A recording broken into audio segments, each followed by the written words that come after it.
Hello, I'm Kevin Costner. Welcome back to 500 Nations. The first encounters between Europeans and Indian people are some of the most famous and important events in world history. Most of us can recite the names of Christopher Columbus's ships, the year he first landed in the New World, and how he mistakenly called the people he encountered there Indians. But few of us know the names of the people who greeted Columbus, or much about the lives they led. How did they greet the strangers? Were they treated like gods? Were they feared? Were they attacked? Or were they treated as a new and exotic trading partner by a people who had a long history of dealing with other seafaring cultures? The first meeting between European and American worlds would bring two very different cultures into conflict. We take you now to the Caribbean, where the rough road of contact begins. 500 Nations continues with A Clash of Cultures.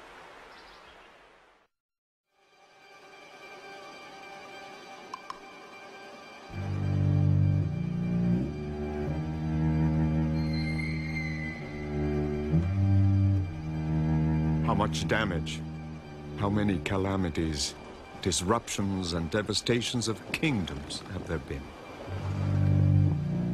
How many souls have perished in the Indies over the years, and how unjustly? How many unforgivable sins have been committed? Bartolomé de las Casas. In December of 1492, 3 ships under the command of Christopher Columbus approached the second largest island in the Caribbean. For 8 weeks, Columbus had traveled from the Bahamas to Cuba, finally reaching the site of modern-day Haiti and the Dominican Republic. The island he would name Hispaniola. The island was then populated by people known as the Taino. One region was controlled by the paramount chief, Wakanagari.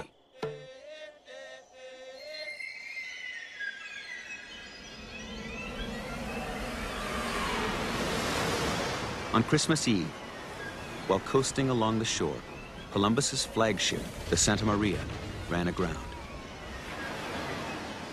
When Wakanagari learned the news, he sent all his people from the town with many large canoes to unload everything from the ship. So great was the care and diligence which that king exercised, and he himself was as diligent unloading the ship as in guarding what was taken to land, in order that everything would be well cared for. Grateful for the island leader's help, Columbus accepted his invitation to come ashore. The admiral left to dine on shore and arrived at the time when 5 kings had come, all subject to the one who is called Wakanagari. Wakanagari came to receive the admiral as soon as he had reached land and took him by the arm.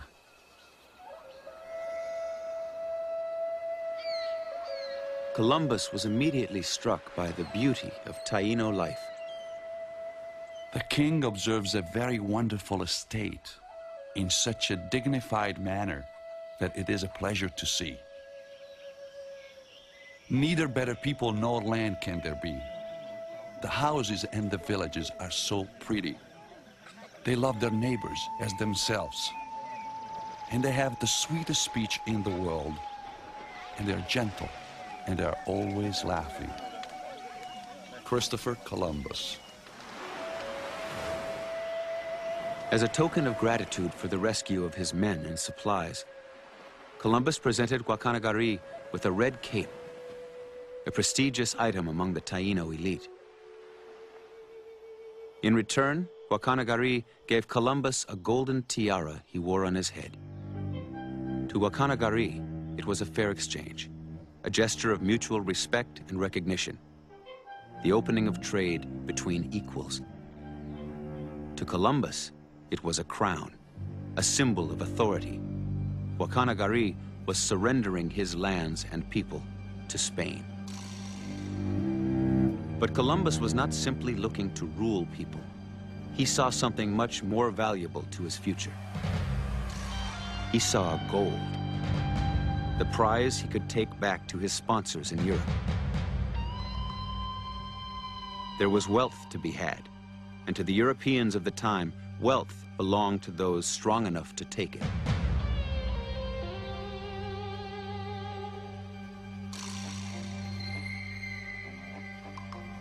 Now, I have ordered my men to build a tower and a fort.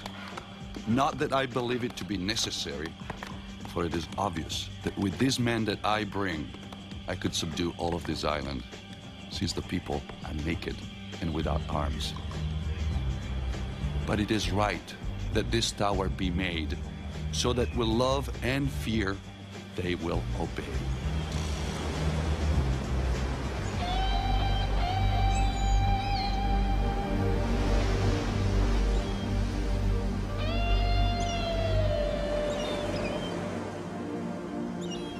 Leaving behind a contingent of men in a fort built from the timbers of the Santa Maria, Columbus set sail for Europe.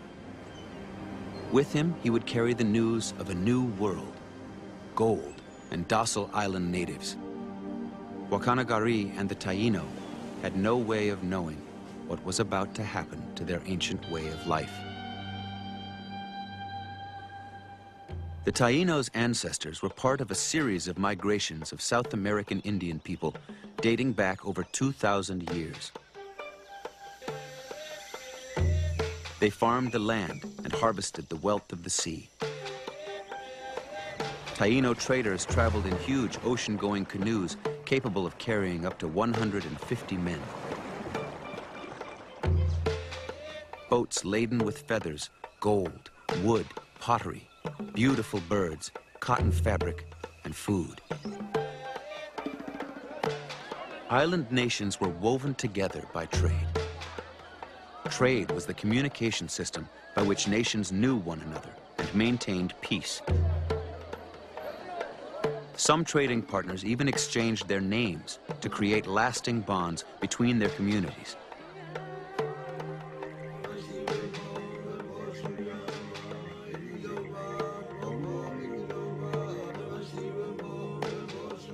By the time of contact, there were well over 1 million people living in the Caribbean.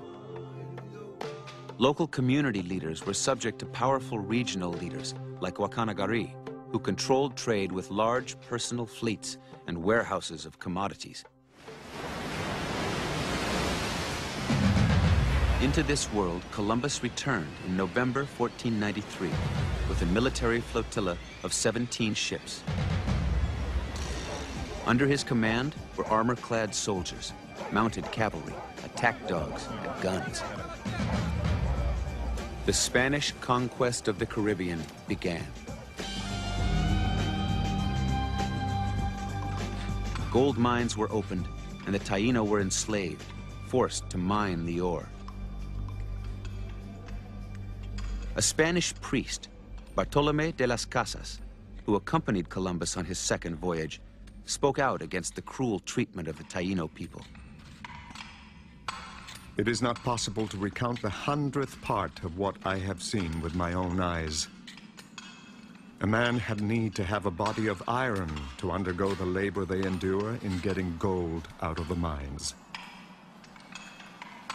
They must delve and search 100 times over in the inner parts of the mountains till they dig them down from top to bottom. They must work the very rocks hollow. Bartolomé de las Casas. Epidemics and famine swept the island. Yet the Spanish continued to demand that the beleaguered Taino supply them with both food and labor. Garrisons were strung across the island to fortify the gold fields. When resistance sprang up, Columbus sent out military units to terrorize towns into submission.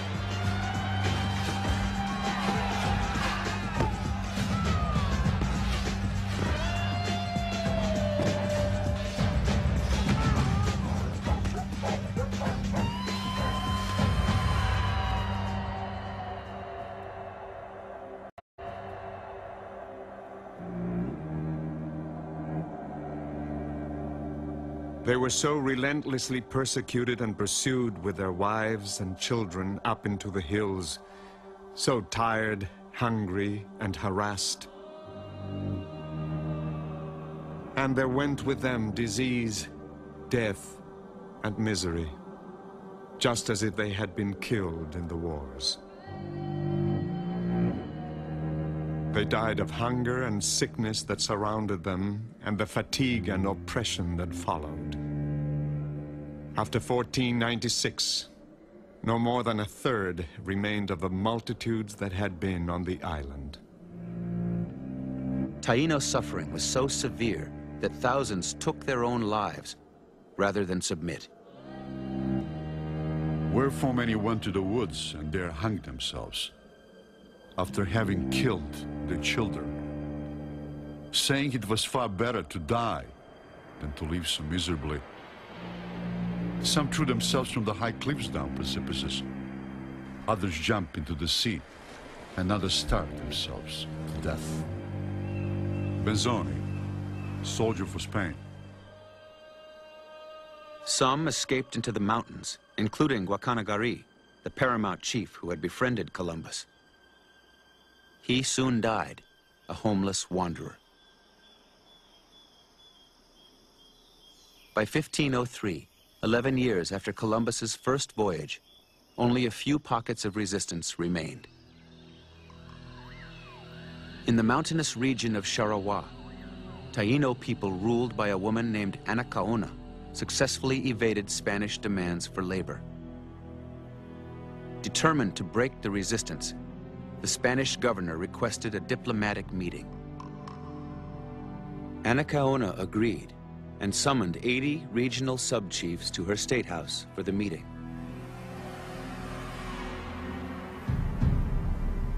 When the 80 leaders were gathered inside, the governor gave a signal and a thatched state house was set on fire.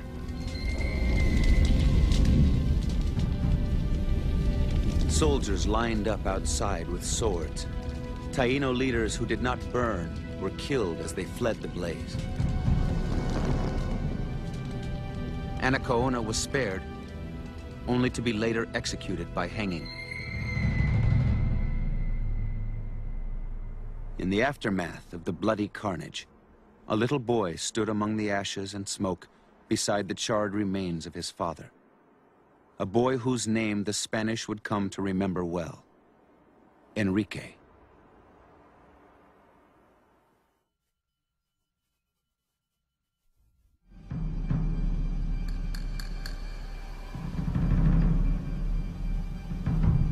The child who witnessed the murder of his father and the other Taíno leaders in Sharawa was taken away from the killing field by a Spanish priest. He was placed in the care of missionaries and baptized Enrique. Although raised by Spaniards, he never forgot his own identity, heir to the chiefdom of the Bahoruco region of the island.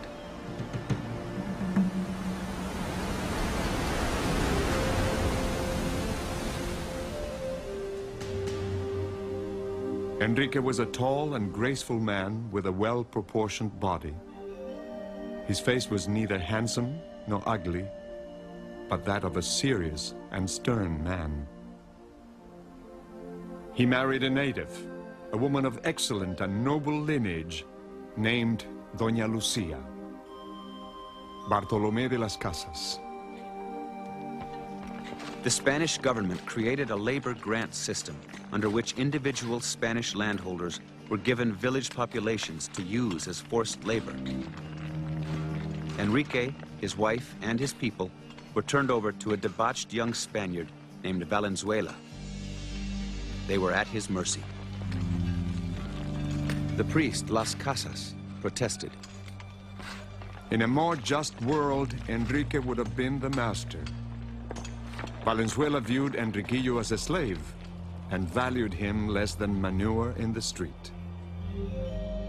Enrique complied with Valenzuela's tyrannical demands, for which he was rewarded with regular beatings and robbed of his last remaining possessions. His many appeals to Spanish authorities fell on deaf ears. When Valenzuela raped his wife, Enrique reached his breaking point.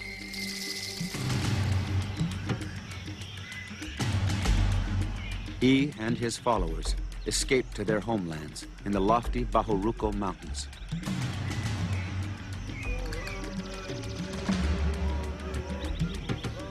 The Spanish came to call him the rebel Enrique, and those who followed him were termed rebels and insurgents. Although in truth they were not rebelling, but only fleeing from their cruel enemies who were misusing and destroying them, just as a cow or an ox tries to escape from the slaughterhouse. Bartolomé de las Casas. Enrique organized his people. Women, children, and elderly were sent into caves high in the mountains, where they raised chickens and cultivated gardens to feed the resistance army. Scouts were posted on every crag and pass. Heavy boulders rolled into place above the footpaths. Enrique instructed his men to fight only in self-defense, to kill Spaniards only in the course of battle, and otherwise to simply deprive them of their arms. At first, the Spanish army was confident they would quickly crush the Taino resistance. But Enrique's people, armed only with spears, iron spikes, fish bones, and bows and arrows, fought with fierce determination against the Spanish and their sophisticated arms. Time after time, they forced the enemy to retreat. During one fierce battle, Valenzuela himself was captured. But even this mortal enemy's life would be spared. Enrique ordered him released.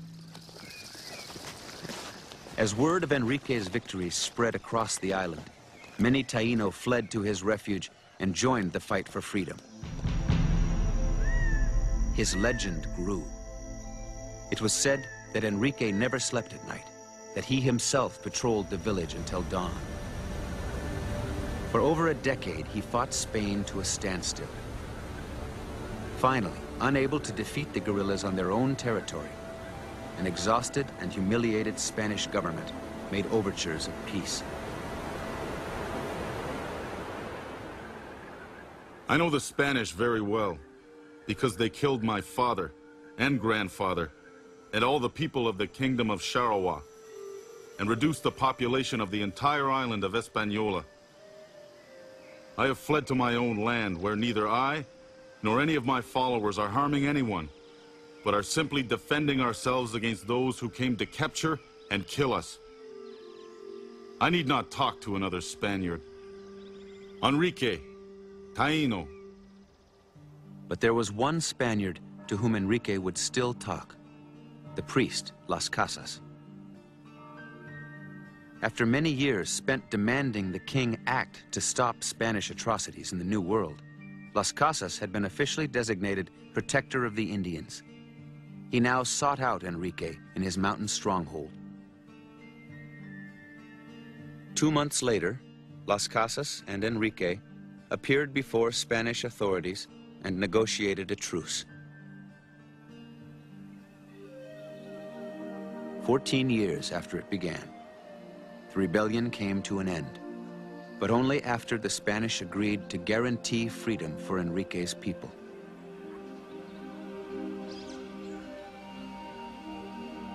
At the base of the Cibao Mountains, Enrique settled with his 4,000 followers, the last members of a culture that had flourished for millennia.